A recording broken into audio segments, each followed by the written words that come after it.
तो आज का वचन है नीति वचन 3 और उसकी 23वीं आयत कहती है, प्रोवर्ब 3 और उसकी 23 वर्स कहती है कि तू अपने मार्ग पर निडर चलेगा और तेरे पाँव पर ठेस नहीं लगेगी।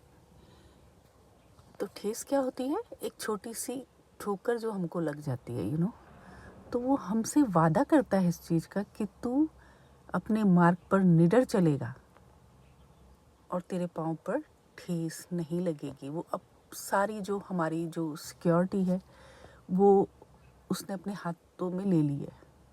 लेकिन कब? जब हम उसकी नज़दीकी में आते हैं तो वो हमें कितना सिक्योर करता है। तो उसके हाथों में हम अपने आप को प्रोटेक्टेड फील करते हैं। वो हमारा प्रोवाइडर है।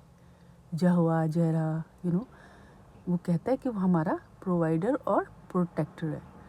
तो जब परमेश्वर हमसे इतना बड़ा वादा कर रहा है कि तू अपने मार्ग पर निडर चलेगा और तेरे पाँव पे ठेस भी नहीं लगेगी, यानी कि छोटी मोटी तकलीफ भी तुझे होने नहीं पाएगी, क्योंकि परमेश्वर जो सर्वशक्तिमान है उसने हमारी जिम्मेदारी ले ली है।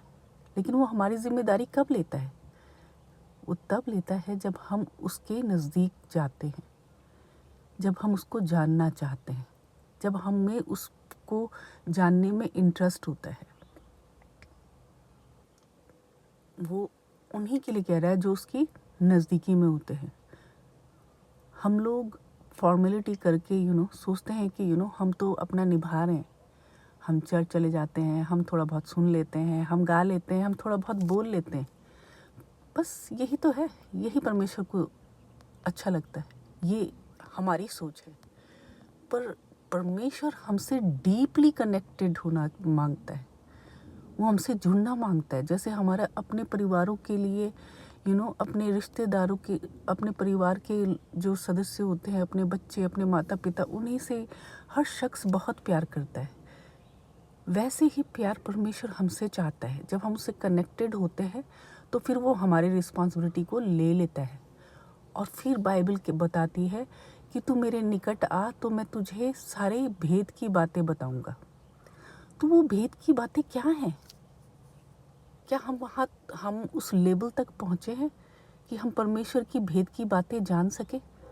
अगर हम परमेश्वर की भेद की बातें नहीं जान सकते तो हम बुलाए हुए हैं, यही कह सकते हैं, चुने हुए नहीं हैं। और बाइबल बताती है कि चुने हुए के कारण ही परमेश्वर ने धरती को संभाल के रखा हुआ है।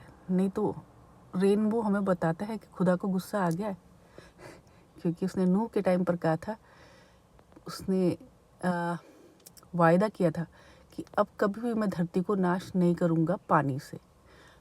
और ये मेरा वाचा का सबूत होगा, ये रेनबो जो होता है। तो परमेश्वर को गुस्सा तो बहुत बार आता है, लेकिन कुछ चुने हुए के कारण वो क्या करता है? इस धरती को बख्श देता है। और वो बख्शता चला जाता है। हालांकि वो बीच बीच में अपनी ताड़नाएं भी देता है जिसको लोग समझते नहीं है। जैसे कि कोरोना आता है, जैसे कि बहुत सी आपदाएं आती हैं। ये सब क्या है? परमेश्वर की तरफ से ताड़ना है। वो अपना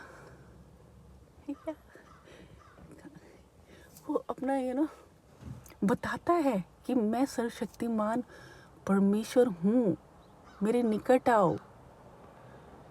लेकिन हम नहीं समझ पाते। क्यों? क्योंकि हम आत्मिक नहीं हैं। हमने आत्मिक परमेश्वर को आत्मा से ग्रहण नहीं किया है। हमने सिर्फ उसको ऐसे ही दुनियावी ग्रहण किया है, जो कि हमारे पूर्वज करते चले आए हैं, वही हम करते जा रहे हैं। लेकिन हम अपना दिमाग नहीं लगाते। हमारे जीवन की रिस्पॉन्सिबिलिटी सिर्फ हमारी है, ये किसी की नहीं है। सिर्फ हमारे कारण हमारा खानदान, वो कहता है तुम्हारे कारण तेरा घराना बचा रहेगा। तो अपने परिवार में से हम में से एक को उठना चाहिए, ताकि हमारा जो है घराना बचा भी रहे और परमेश्वर के उस भेदों को जानने की हमको लालसा हो। हम जाने उसके भेदों को कि वो क्या भेद है उसके। तो वो जो क्यूरियोसिटी है ना, वो हमको अपने अंदर जगानी पड़ेगी। राइट? तो आज का मेरा वचन यही है कि जब हम परमेश्वर की नज़दीकी में रहते हैं तो हम निडर चलते हैं, और उसने हमें कहा है कि तुम्हारे पाँव पे मैं ठेस नहीं लगने दूंगा, मतलब शैतान हमारा कुछ भी नहीं बिगाड़ सकता। तो आज का यही है। आमीन। खुदा आप सबको बरकत दे।